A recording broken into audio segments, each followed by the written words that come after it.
friends, good morning. Kumusta na kayong lahat? Matagal na hindi tayo nag-vlog, so mag-vlog tayo ngayon. And today is Sunday, so we have time to vlog. And mga 10 na guys ng umaga. It's 10 already, right daddy? So my husband is going to feed the animals, daddy, or you're going to let them go outside? Huh? So, I will simplify the routine. oh, okay. We'll make it easy to eat. So my husband is going to give food. As you can see, my husband is really doing his work here on the farm, guys. So ayan. So this is our cat, guys. Nilagay namin siya dito. Sometimes ng ilang oras lang guys dito para maglaro siya. Hi Lee! Hi guwapo! Yeah. Hi! He's so handsome, huh? Lee?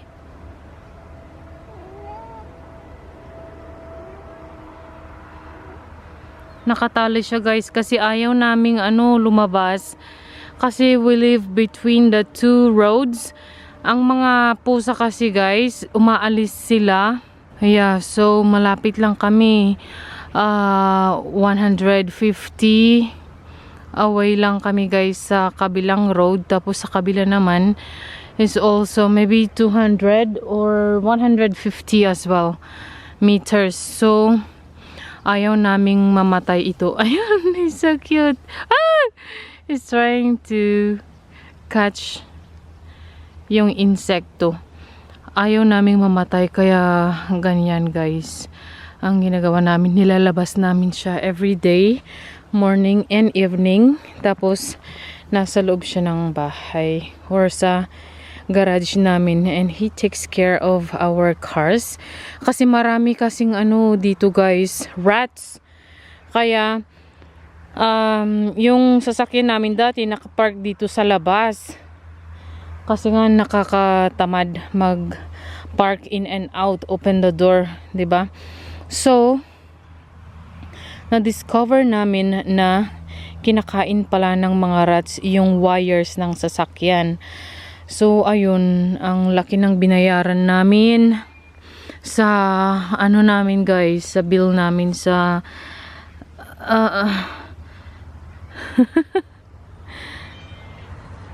ang binayaran namin sa mechanic. So we decided to put our cars in the garage, and of course our cat will take care of all the rats. And he's so playful. As in guys, na ang liit-liit nito nung pumunta siya dito sa amin. So, nung nandito na sa bahay namin, akala nga namin namatay siya. Kasi yung aso namin na malaki, nasa bunganga niya yung pusa. Akala namin patay na, hindi pala. Buti na lang iniwan ng aso namin. So, kinuha namin ito. Tapos as in a very fierce ito guys.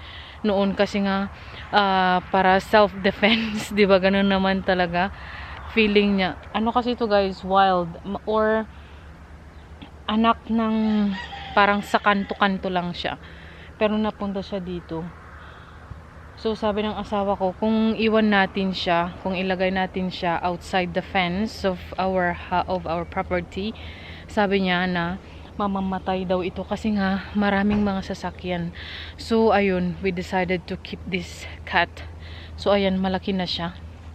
And yun, ayaw namin yun nga mamatay kasi everyday guys, nakikita namin na may mga patay na rabbits, patay na cats sa road kasi nga na didisgrasya sila or yeah, na accident by the cars. So ayan siya. Hi! So puntahan natin ang asawa ko guys.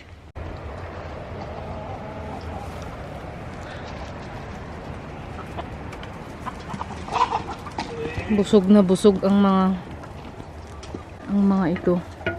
So my husband is giving feeds to our hens and chickens. Itong mga to naman, they are eating. Ah! Hindi ito pala yung maliit.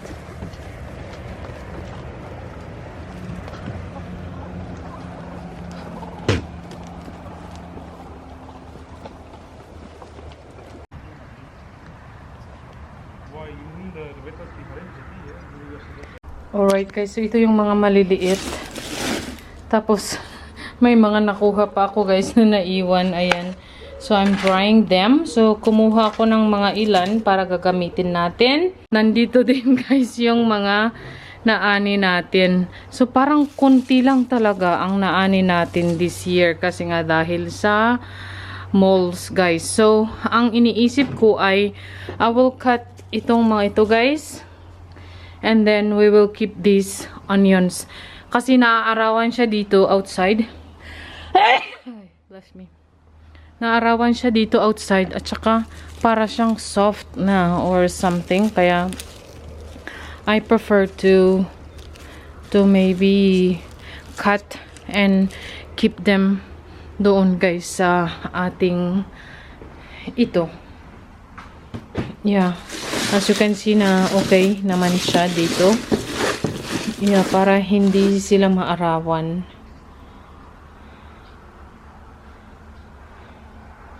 Okay guys, so nandito na ako sa loob ng bahay. Dito ako sa kitchen namin. At magluluto tayo ng pinakbet. So yun ang ulam natin.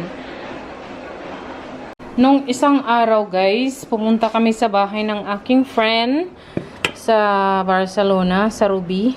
At ang dami nilang blackberries. So, kumuha kami ng maraming blackberries, guys. Ayan. At saka, binigyan niya rin ako ng ilang pirasong sili. So, ito, guys. Ito yung garlic natin, guys, na na-harvest. So, every time na kailangan ko, kumukuha lang ako dito. As you can tell, na may iba-ibang sizes. Malaki, medium, maliit.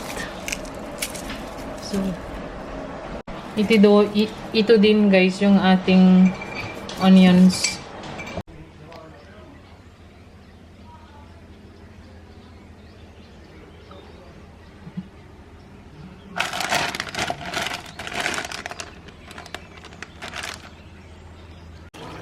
Ayan guys, so ang liit pala yung ampalaya ko, 4 lang na slice. Hi Hailey. Hi. So pupunta ako at kukuha ako ng ampalaya sa garden. So let's go guys.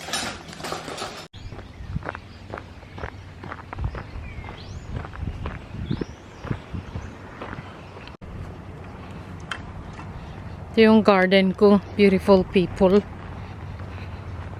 Dito ako kumuha ng okra.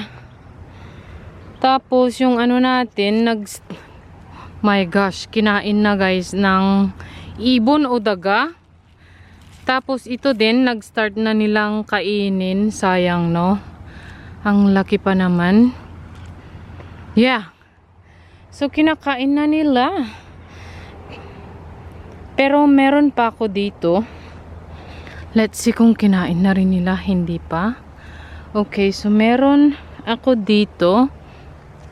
Nag-start na nilang kainin. OMG!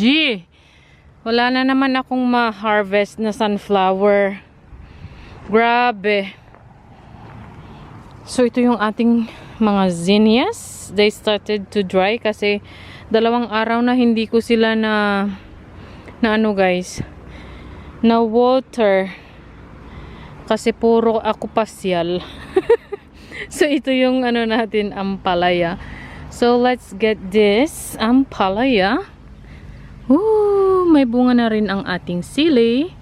Kaso nga lang, kawawa siya kasi dito ano yung ampalaya. So, ayan. Ayan. So, here ang ating ampalaya. Ang ganda, diba? Ayan, 1, Tapos meron pa dito isa, guys. Aha. Here. Mas malaki yata ito. Yes. Ayan. So let's get this as well. Ang bango, guys. Ayan, may dalawa tayong ampalaya. At meron pang isa dito. Maliit siya, no? So, meron din dito. Lumalaki pa sila. Yung sa isang garden ko, guys, sa likod, hindi ko na naalagaan. Hindi ko na naalagaan, guys, yung isa kong garden sa likod. Kaya, yung ampalaya na nauna kong itinanim doon, na ano na siya, guys, they started to dry. Tapos, may itinanim ako dito na potatoes para i-harvest natin in winter. So, bale, itong dalawa na ito, guys. Dalawang pot. Tapos, it is my first time also to plant ginger. So, meron tayong ginger dito, guys. As in na, ang tagal tumubo. Akala ko nga na rot na siya. Ano ba yung na rot in Tagalog? Nabulok na siya. Kasi nga, everyday ko siyang tinutubigan or I watered it every day. And then, suddenly, may lumabas na. So, I am very happy. Tapos, ayan ang ating mga gabi. They started to dry the leaves. I don't know. Nasa shade naman sila. Ayan yung shade. Kasi nga hindi ko din natubigan ng 2 araw, guys. And I want to take the leaves kahit na i-dry ko na lang sila or freezer siguro, frost. Freeze para may ulamin ako na laing. Yun ang gusto ko. Alright, guys, enough talking para hindi as in na ma-overcook yung ating kalabasa. Kasi yung kalabasa ko is very soft siya, guys. Sa bagay, madali lang naman itong lutuin kasi kung magtagal siya na lutuin is ano, guys, masyado siyang mapait. I'm with my apron. Okay, guys, so akyat na tayo sa bahay.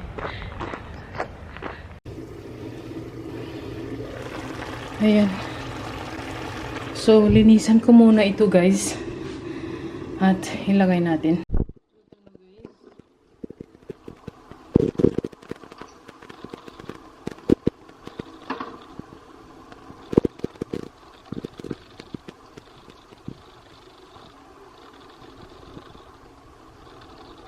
Itong kalabasa ko na ito, guys, ay last year pa yan. As in, as in ang ganda. So, may 4 pa yata ako, 3 na kalabasa. Wait, let's try.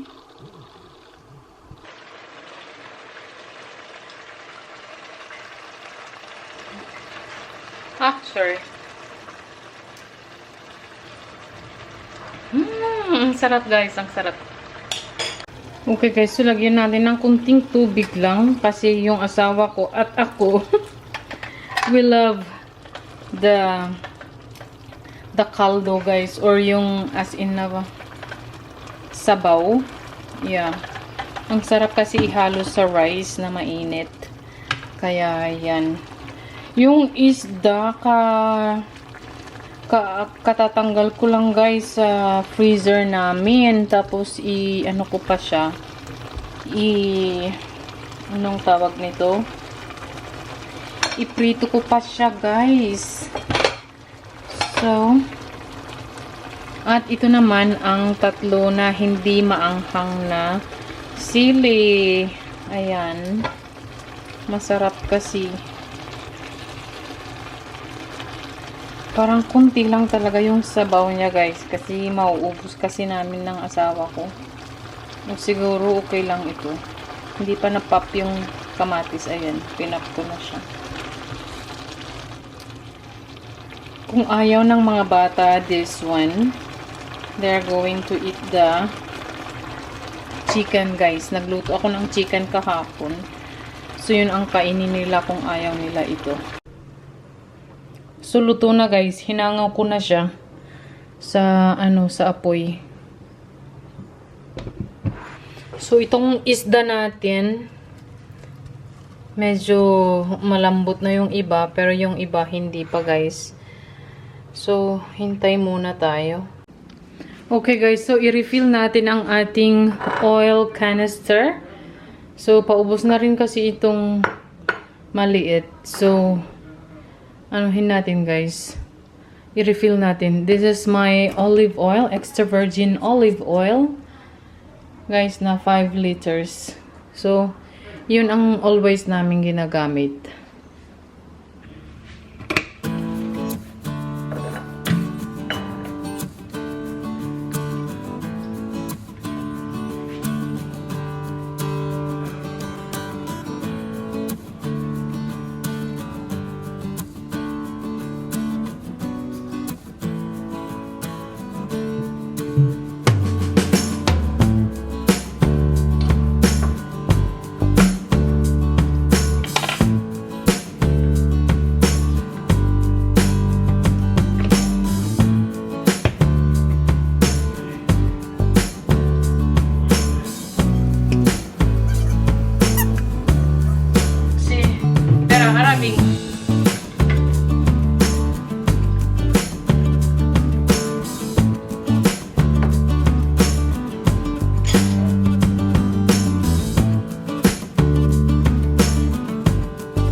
Okay guys, so this is our dessert guys. Yung yogurt na natural, walang sugar, nothing, just plain yogurt. Tapos sweet ito. Ito ang i-mix natin. Masarap siya guys. Para siyang parfait.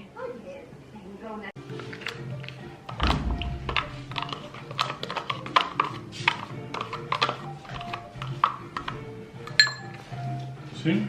Així. Yes, Daddy. Jo també vull. Porto més iogurt?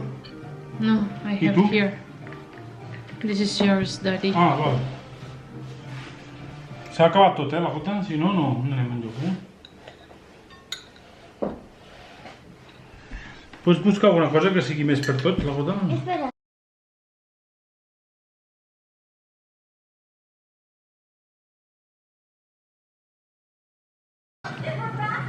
La gota, però no estem veient res, això és com un anunci. It's like Marinette's voice. The voice of Barbie. There. Una coreana per la mama. Mm. I per tu també.